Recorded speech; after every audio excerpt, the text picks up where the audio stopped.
What's up, guys? Hey, this is Cody with Secure Agent Mentor and SecureAgentMentor.com, a brand new training website that is being launched as we speak. This is Six Figure Focus. This is another episode, another podcast audio episode of Six Figure Focus, where we come to you every single morning to get your mind right, to get you focused, and to get you thinking about six figures. Day in and day out, you can get six figures if you think about it, if you plan for it. If you have an action plan in place, you can do it. Today, I got another special request for a certain topic. And this individual said, hey, after you convince a client to buy a product, they seem reluctant to take action to buy it by delaying to close it. You know what? And I couldn't agree more. This is going to be about closing the sale. This is going to be about getting the client over the hump, because we hear about that a lot. That is something that I noticed a lot early on in my career. It took me a while to understand the psychology of why they are waiting to buy, why they are putting us off, why they are telling us, hey, I need to think about it. You know, I need to talk to my wife. I need to talk to my husband. We need to check our budget. We need to crunch some numbers. Who crunches numbers and actually reviews their budget before they buy anything? We've all got kind of a mental budget. Only 1% of individuals actually have a paper budget where then they go and try to squeeze something into it. And then even those people that have that 1% paper OCD budget, those individuals, they know if they can buy or not. They know the numbers behind whether they can make a decision. So to not belabor the point anymore, this is closing the sale. This is Cody with Secure Agent Mentor. This is Six Figure Focus. I believe this is our seventh business day in a row of doing this. Today's about getting the client over the hump, because it's kind of funny. Something I've always noticed is that they are always, once they do get over the hump and they do make the decision to buy, they're always like, it's almost like their guard drops. They're almost relieved. You know, I mean, they're happy. They're even thanking you afterwards for closing them today. They don't say that. They don't come out and say that. But that's kind of the way I feel like it is, and that's kind of the way it comes across, is that they are just kind of feel so much better that, hey, I've made a decision. Someone has talked me into doing this right now, and I feel absolutely great about it. It's just weird how that works. So if they're going to feel good about their decision, and it's going to benefit them, and they're going to thank us for doing what we're about to do, why don't we do it more often? If you walk out of a home and allow a client to think about it, and you do not close them on the first appointment, you are doing them a disservice. I want to say that again. What we do is so important that if you walk out of a home, you do not close them on the first appointment. Number one, it's your fault. Number two, and that's a little harsh, but hey, it's true. That's a fact. You are doing the client a disservice if you do not learn to close them on the first appointment. Now, when you're trying to close a client, the psychology behind it is they need to know that it's easy. They need to be close to buying a decision. Once we're at the end and you're giving them quotes, there needs to be that persona in the room that, hey, they're about to buy, and they feel like they're about to buy, and you're at that point.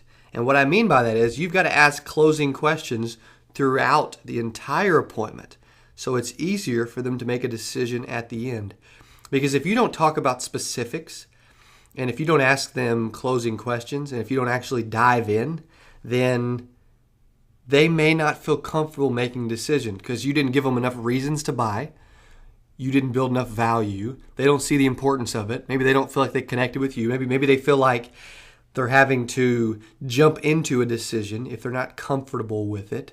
They need to be comfortable with it. And what I mean by asking closing questions throughout the entire appointment, I'm asking questions about what got you thinking about life insurance.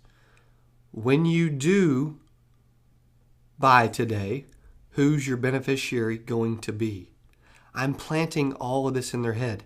How do you plan to pay for this? I'm satisfying all their objections before I ever even give them prices. How crazy is that? Well, you know what? It's not that crazy. It's just the fact that that's what master of sales do. That's what agents that are masters of closing, that's just what they do. That's just a part of them. That's part of who they are. It's become such second nature that those closing questions, if I can tell this individual has a very tight budget, I'm going to ask them before I ever get to the quote, what's your budget? What are you comfortable spending on a monthly basis? And if they say, well, I don't know, I need to look at my budget, I'm either going to say, let's look at it together right now, or you know your budget well enough. If you had to pick a number, what number would you pick? I said this before, and I'll say it again. You can ask anyone the same exact question over and over and over, as long as that question is accompanied with new information or that question is asked in a different way. You can ask them what their budget is, and you can do it in 6 different ways. I'm going to keep asking the question, but I'm going to rephrase the question to make it look like I'm not redundant, but to also get an answer out of them. This is where closing the sale comes in, is most agents are not getting answers to their questions. So it's tougher I can tell you this, if you're not getting straight answers from your client, and if your client is not answering questions or giving you yeses to the questions that you want to hear yeses to, or if you're asking direct questions about your beneficiary and they're avoiding the question, you better handle it, because when you get to the close, you won't make the sale. Handle it ahead of time, or when you get to the close, it will not happen. I guarantee it.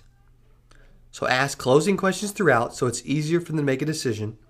Also, when you do ask questions, act direct, assuming assumption questions. Be very direct and assume that they are going to do what they're about to do. Assume the entire time you're there, they're going to buy. And phrase your questions to assume that they are going to do so. There's a lot of different closes. You need to have a handful of closing strategies kind of in your tool bag that you can pull out, because you can't use the same close on every client that you see. And when you do use a close, it needs to be, now you need this, you want this, you can afford this. So I'm assuming that you want to go ahead and do this right now. Is that correct? You're assuming that they're going to take action. You're assuming that they want to do it. You're assuming that they're going to do it. And you know what? If we don't assume, or if we aren't confident that they are going to do it, then they are never going to be confident, and they are not going to assume that they are going to want to do it either. They're going to decide whether they should buy or not, depending on how well we do and how much we feel they should buy. If there's an agent in front of you selling you a vacuum, and one agent, one salesperson just like, you know what, I think this is a good product, it'll do what you want, and it may, I think, you guys may be able to afford it. It won't do everything, but I think it'll do a good job. What do you guys want to do? Or you got the second salesman that says, hey, you have this problem. I guarantee you 100% this is solving it.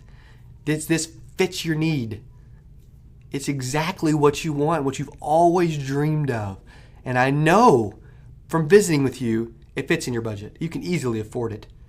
You want to take purchase of this right now, don't you? Which one do you have a better chance of saying yes to? Honestly, think about that. And if you say, well, clearly the second one, he was more passionate, he was more enthusiastic, he was more confident.